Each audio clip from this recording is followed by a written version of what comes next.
He was a small boy with a big, empty chair beside him, and the price tag on that emptiness was $1 billion.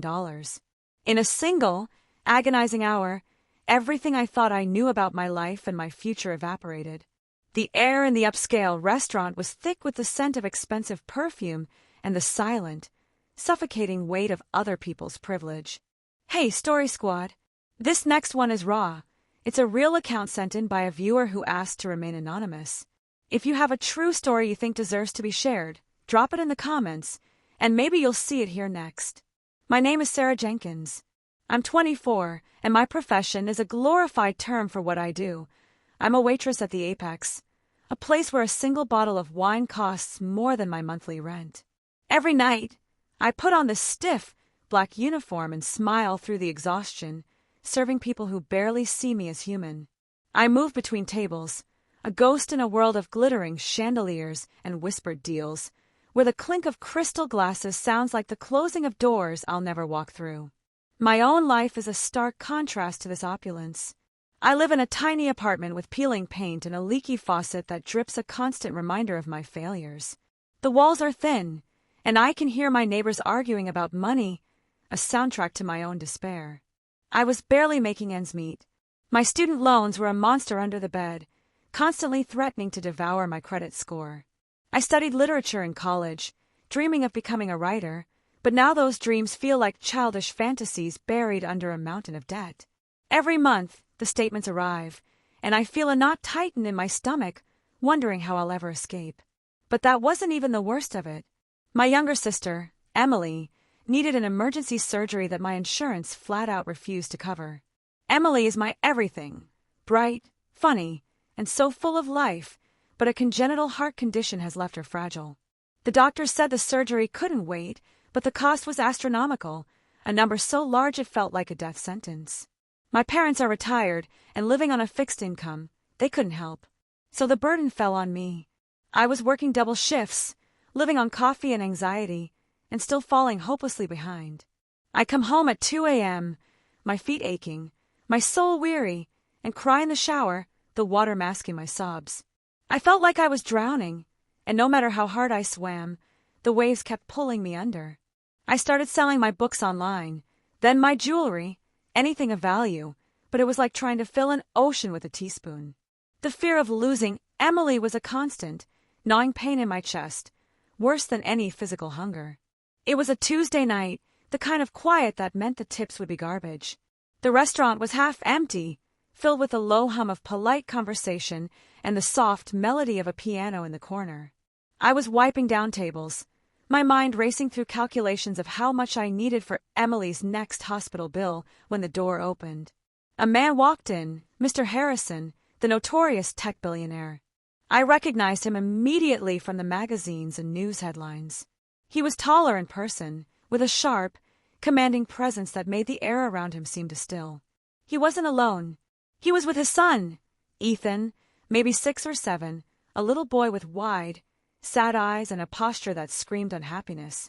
They were seated at my section, and as I approached, I could feel the tension. Mr. Harrison was on his phone, his attention locked on the screen, closed off and cold.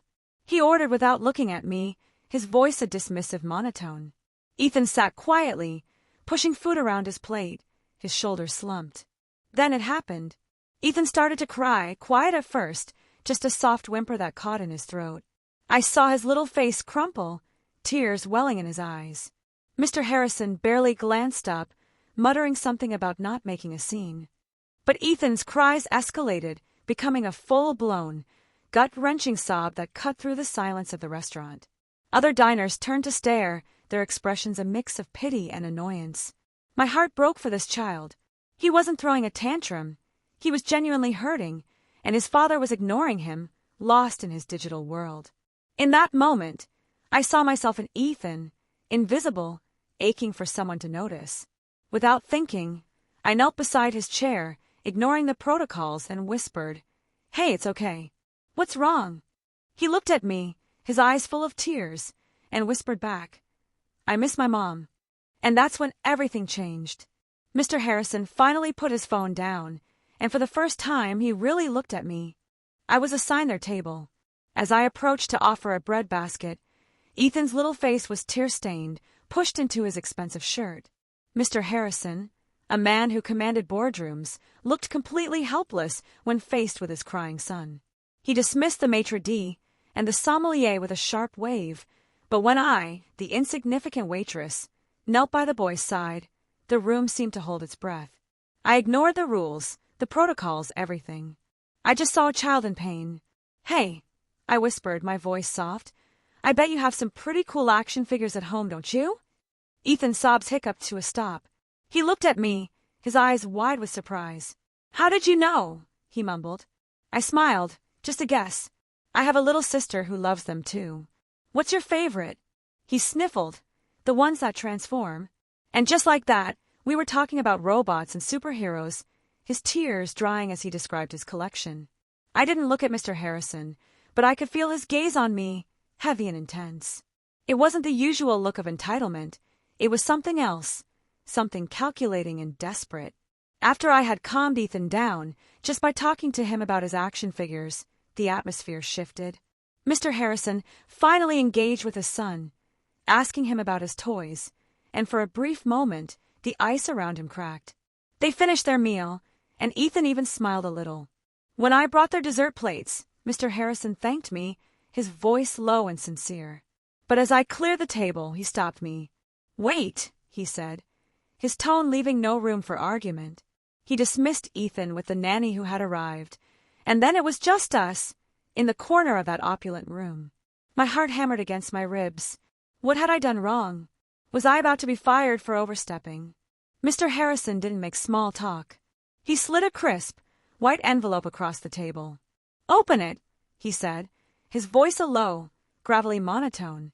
My hands trembled as I picked it up. Inside was a check. I had to blink several times to make sure I was reading it correctly. $100,000. The zeros seemed to swim before my eyes. "It's an advance," he explained, his expression unreadable. "I need a mother for my son. Not a nanny, not a tutor. A mother. For 6 months. Full legal and social pretense. You'll live with us. The total compensation is $10 million. Get the surgery for your sister. Get your degree. Get your life back. All you have to do is be his mother." The world tilted. I gripped the edge of the table to steady myself. $10 million. It was a number I couldn't even comprehend. It was freedom from debt. It was Emily's life. It was everything I had ever dreamed of and nothing I had ever wanted. I remember the shock freezing me. I finally managed, my voice a shaky whisper. "Sir, I'm a waitress. I don't know anything about being a billionaire's wife." He didn't flinch. His eyes, cold and sharp, pinned me in place. "I don't need a wife. I need a woman who can look at my son and see past the dynasty. You did that tonight. That's all the qualification I need. The money is for your conscience, not your services. You walk away now, you lose your sister's chance. You say yes, you save her. Think about it. Do you want to be proud and poor, or compromised and solvent?"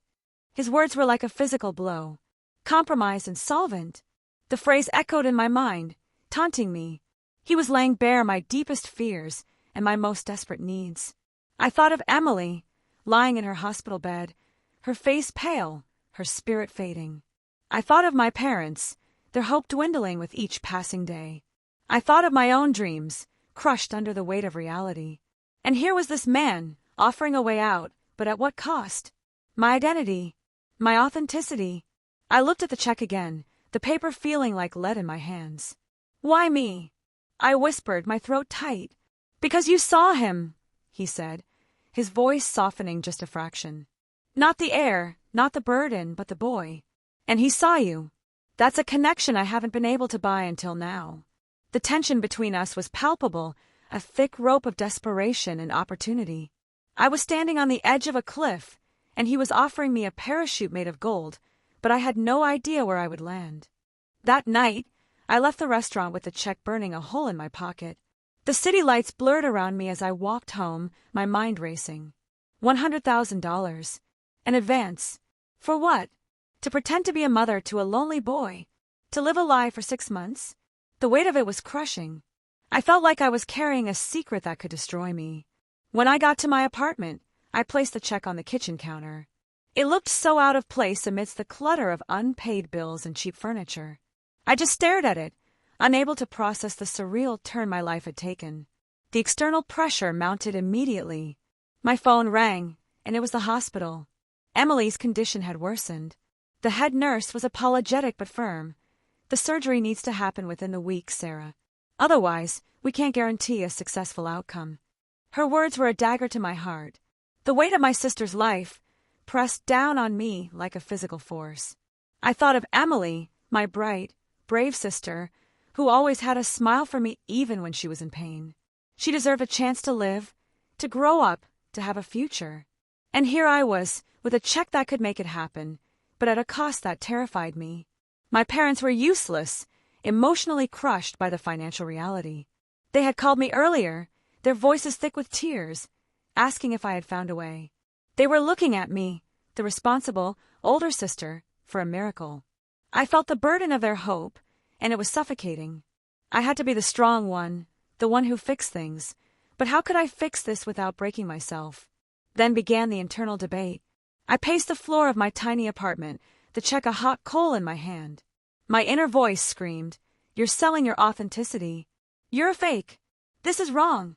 I thought about what it would mean to become someone else, to live in a gilded cage, to play a role for a man I didn't know and a child I barely met.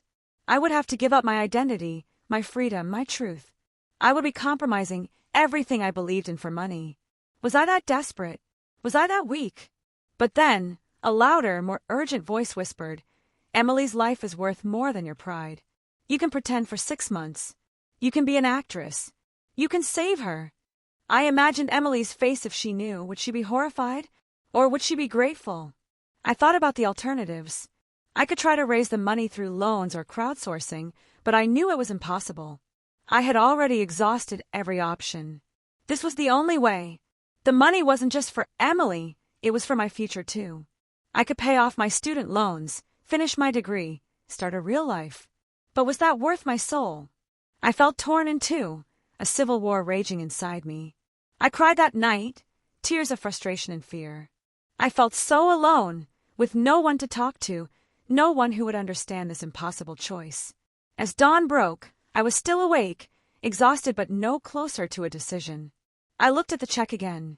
$100,000. It could cover Emily's surgery and more. It could change everything. But it came with strings attached, strings that could strangle me. I thought about Ethan, that little boy with sad eyes. He needed someone, and I had connected with him. Was that a sign? Or was it just a coincidence? Mr. Harrison's words echoed in my mind.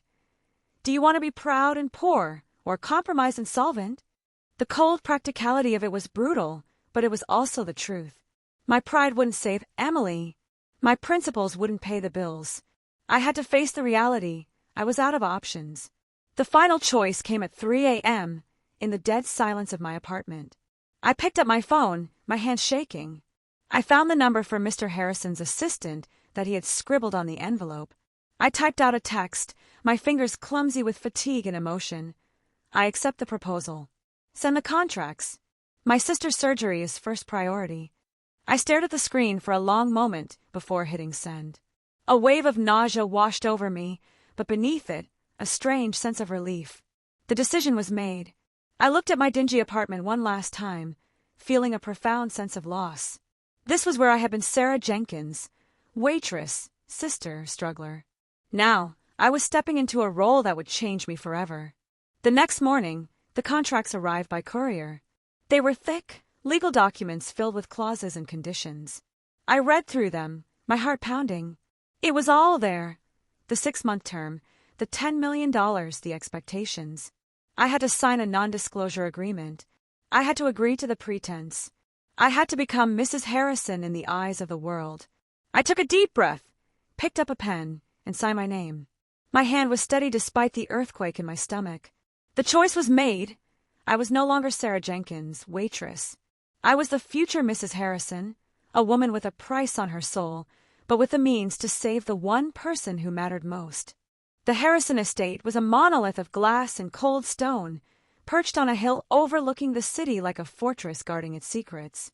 From the outside, it was breathtaking, a masterpiece of modern architecture, but inside, it was terrifyingly silent. The moment I stepped through those towering doors, I felt the weight of the place pressing down on me. The air was still and cool, carrying the faint scent of lemon polish and something else, something unnameable and sad. The halls echoed with every step I took, my footsteps sounding like intrusions in a sacred space. The staff were polite but distant, like phantoms gliding through the rooms, their eyes avoiding mine as if I were a temporary exhibit in a museum dedicated to wealth. Nothing here felt lived in. It was all for show, a beautiful cage where nothing was allowed to be touched or truly enjoyed. Ethan, however, was a beacon of light in all that gloom. He clung to me from day one, his small hand always finding mine, his laughter a sudden, joyful noise that seemed to startle the silence. He called me Mom in a soft, tentative voice, and each time, my heart ached with a mix of guilt and a strange, burgeoning affection. But Mr. Harrison, Jonathan, as I was now supposed to call him, was an enigma. He was kind to Ethan, always asking about his day, his lessons, his toys, but to me, he was cold and perpetually absent. He worked long hours, and when he was home, he was often locked in his study or on business calls. He was a ghost in his own house, a shadow I couldn't quite grasp. Our nights followed a rigid routine. A private dinner in the formal dining room, just the three of us. The table was long enough to seat 20, but we sat at one end, the emptiness around us amplifying the silence. Jonathan insisted on these dinners, but he rarely spoke. He would eat methodically, his eyes fixed on me as I interacted with Ethan. I tried to fill the void with chatter, asking Ethan about school, telling silly stories, but Jonathan's gaze was unnerving. It wasn't hostile, it was analytical, as if he were studying me, waiting for me to slip up. I noticed small things about him, details that hinted at a past I knew nothing about. He had a scar near his wrist, a thin, white line that he always kept partially covered by his cuff. When he reached for his wine glass, I caught glimpses of it, and I wondered how he got it. Was it an accident? Something more? Once, I was passing his study late at night, and the door was slightly ajar. I heard a fragment of a phone call, his voice low and tense. The prenup is ironclad, but the arrangement, it's contingent on one thing. He hung up before I could hear more. My breath caught in my throat. Contingent on what? Why the need for such secrecy? This was supposed to be a simple, if bizarre, agreement. I play the part of a mother and I get paid. But everything felt layered with hidden meanings, and I started to question what I had gotten myself into.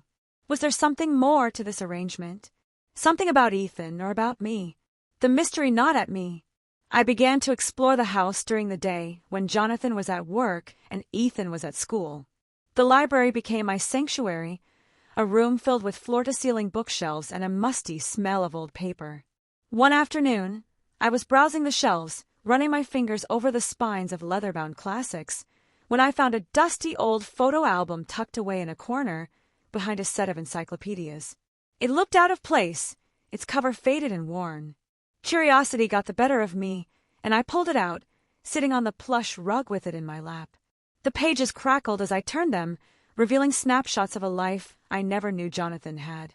There were pictures of him as a younger man, smiling, his face less lined with worry. And then I found it, a photo of Jonathan, much younger, with a woman who looked strikingly like me. She had the same dark eyes, the same cascade of dark hair, even the same slight smile.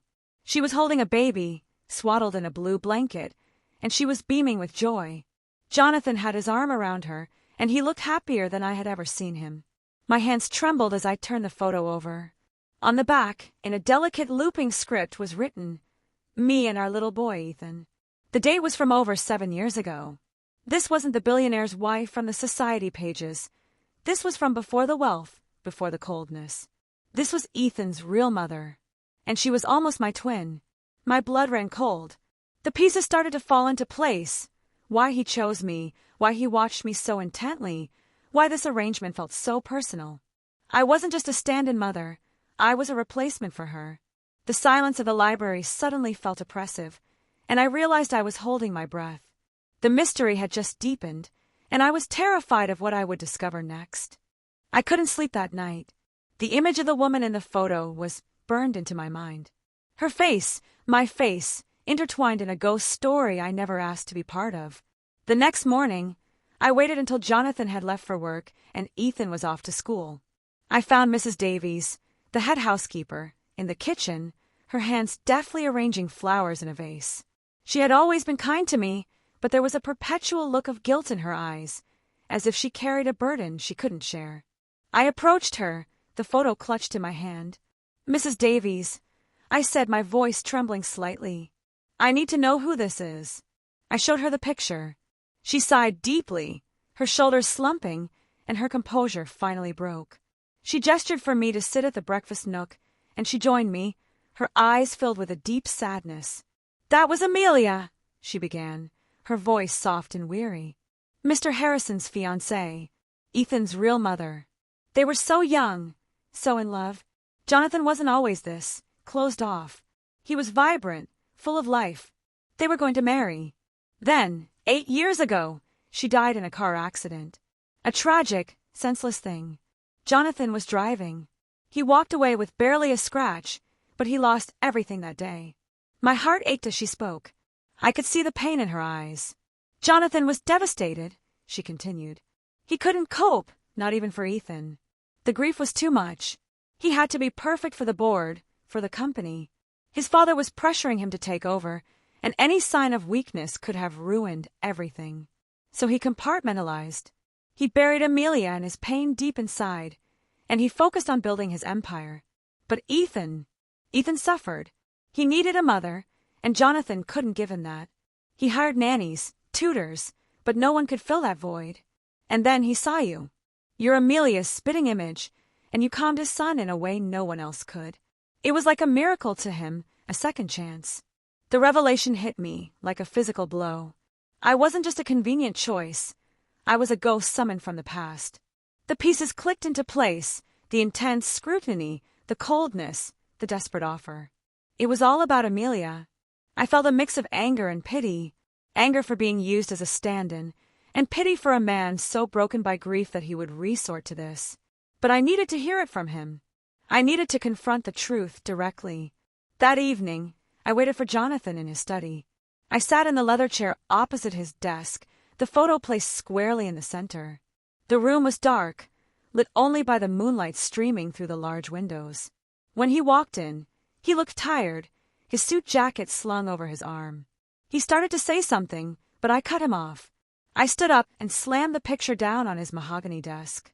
"The arrangement isn't about Ethan needing a mother," I said, my voice shaking with suppressed emotion. "It's about you needing a ghost. Why me? Why the obsession with the perfect mother act? You wanted a surrogate for her. You're trying to recreate a past you can't have back." His face, usually a mask of calm control, twisted into a mask of cold fury. His eyes flashed with an anger I had never seen before. "Don't you dare!" he roared, the first time he had ever raised his voice to me. He stepped closer, his presence intimidating. "You have no right to speak about her. You have no idea what I've been through." But I stood my ground, my own anger rising. "I have every right. You dragged me into this, into your twisted fantasy. You're using me to patch up your broken life, and you're using Ethan too. Is this what she would have wanted? For you to replace her with a cheap imitation?" My words seemed to shatter something in him. The fury in his eyes melted into a profound anguish. He stumbled back, leaning against the cold stone fireplace for support. He ran a hand through his hair, and when he spoke again, his voice was raw, stripped bare of all its defenses. "You think I don't know that?" he whispered, his voice cracking. "You think I don't see her in you every single day? It's a torture I willingly endure." He finally broke down, his body shaking with sobs he had probably held in for years. "It was never about the money, Sarah. It was about time. Amelia's parents, they never approved of me. They blamed me for the accident. Now they're fighting for custody of Ethan, arguing that I'm an unfit father, that I'm emotionally sterile, that I can't provide a loving home. They have evidence of my absences, my distractions. The court is listening. I need a stable, loving figure in Ethan's life to present to them. You're my redemption. I saw you with Ethan that night, and it was like I had a second chance to give my son what I failed to give him when Amelia was alive. A mother's love.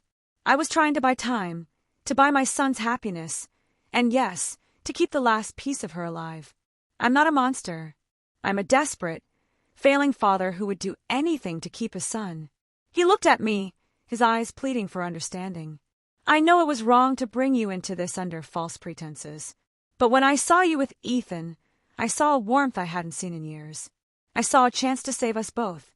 I'm sorry, Sarah. I'm so sorry.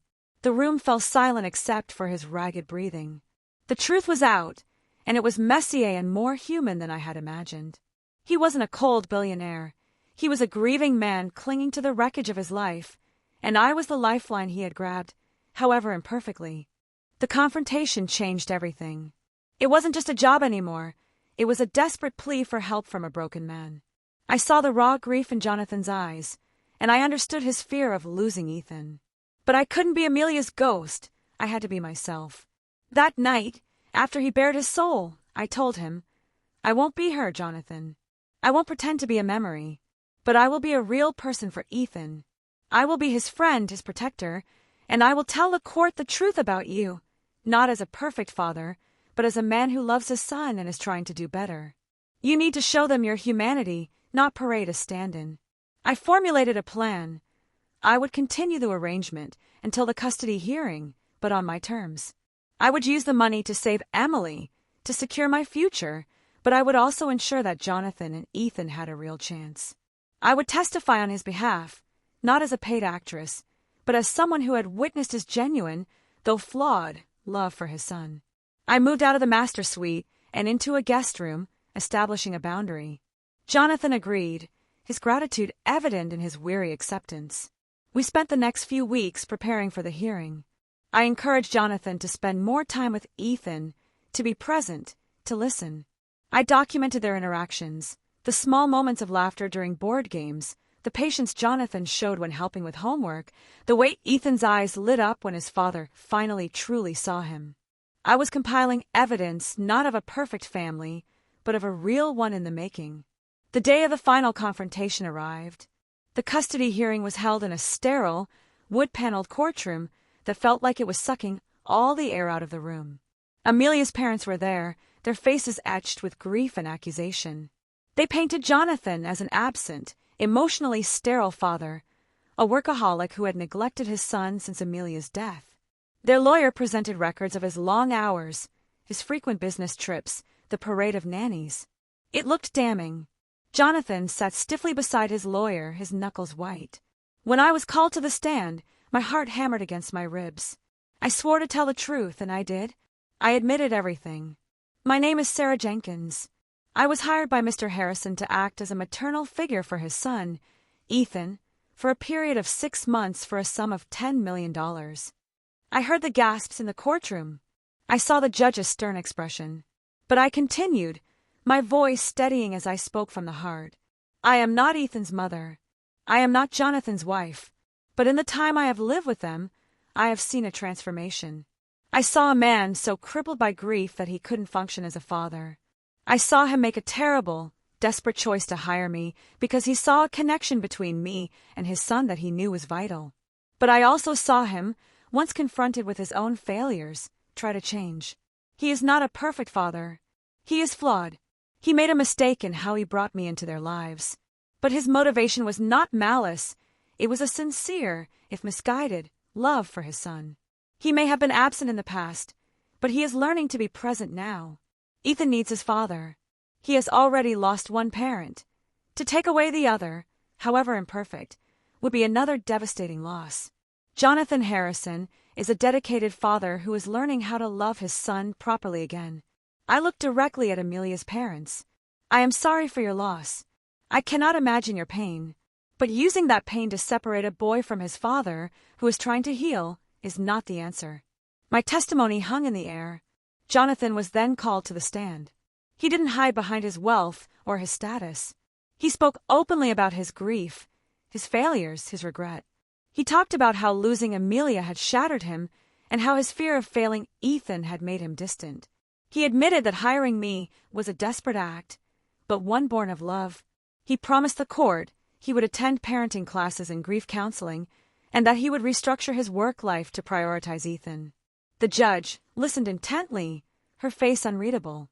Justice was served, but it was a nuanced human justice.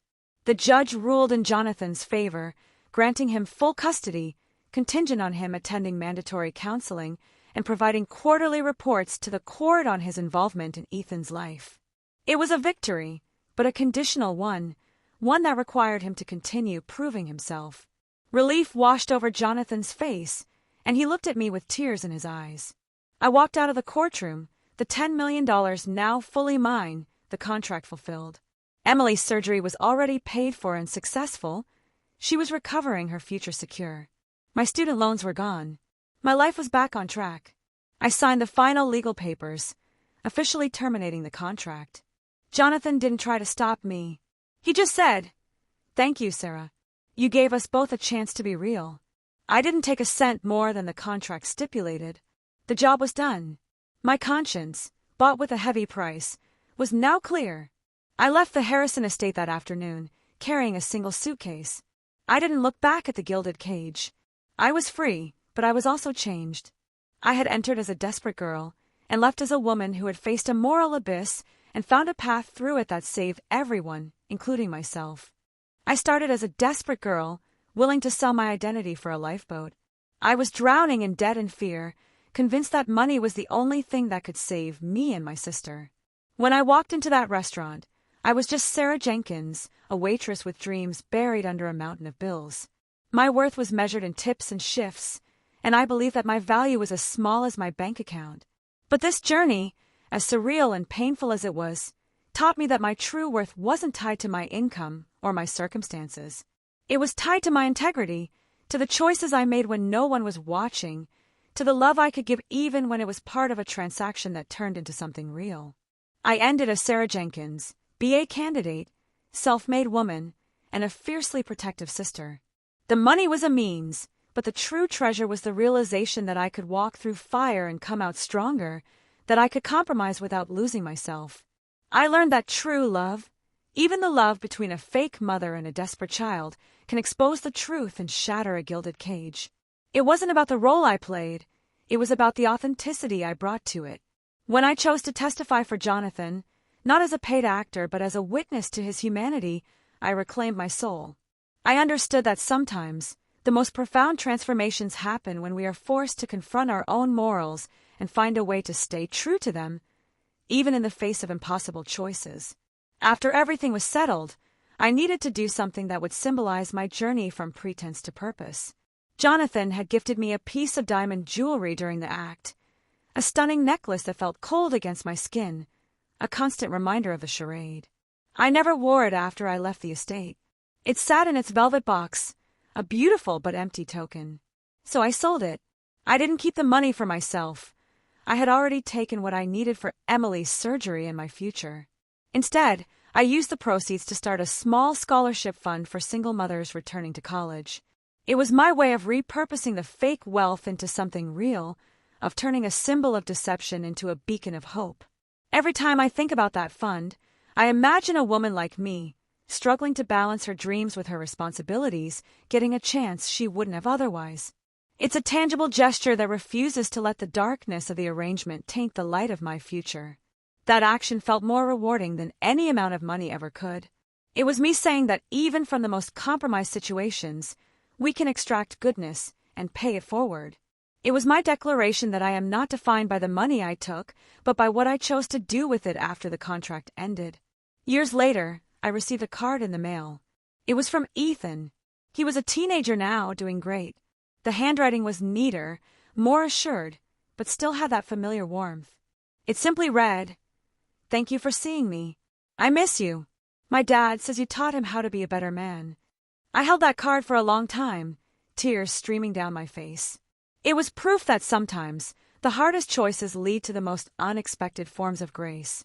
That little boy, who once cried in a restaurant, had grown into a young man who remembered the waitress who knelt beside him. And his father, the billionaire who seemed so untouchable, had learned to touch his own heart again. My final message to you, to anyone listening, is this: never let your pride stand in the way of necessity, but never let necessity compromise your soul. Life will throw you into situations where the right choice feels wrong, and the wrong choice feels right.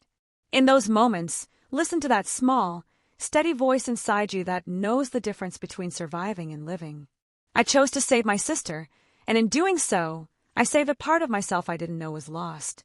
I walked into a world of privilege and pretense, and I walked out with a clearer understanding of what truly matters: connection, compassion, and the courage to be real, even when it's easier to pretend. Your story isn't about where you start or what you have. It's about who you become in the process. And that, my friends, is priceless. This story is a powerful reminder that sometimes the most desperate situations force us to make the most surreal decisions. We find ourselves at crossroads we never imagined, facing choices that challenge our very identity. But even in a gilded cage, your humanity is the one thing you can choose to keep or to lose. Sarah chose to keep it. She stepped into a world of wealth and pretense, but she never let go of her compassion, her integrity, or her love for her sister. In the end, she discovered that true wealth isn't measured in dollars, but in the connections we forge and the lives we touch. She faced an impossible dilemma and found a way to save her sister without losing herself, proving that even in the darkest moments, we can find a path to light. What would you have done with that check? Could you have walked away, or would you have taken the deal? Let me know in the comments below. I read every single one. If this story moved you, smash that like button, share it with a friend who loves a crazy true story, and hit subscribe so you don't miss the next deep dive into the lives of our incredible viewers. Your stories are what make this channel so special, and we rely on you to keep sharing them. If you have a story of your own, whether it's heartbreaking, uplifting, or utterly unbelievable, drop it in the comments or send it to us. You might just see it featured here next. Thank you for watching, Story Squad. Your support means the world to me, and I'm so grateful to be able to share these journeys with you. Remember, every life has a twist, and every story deserves to be heard. I'll catch you in the next video.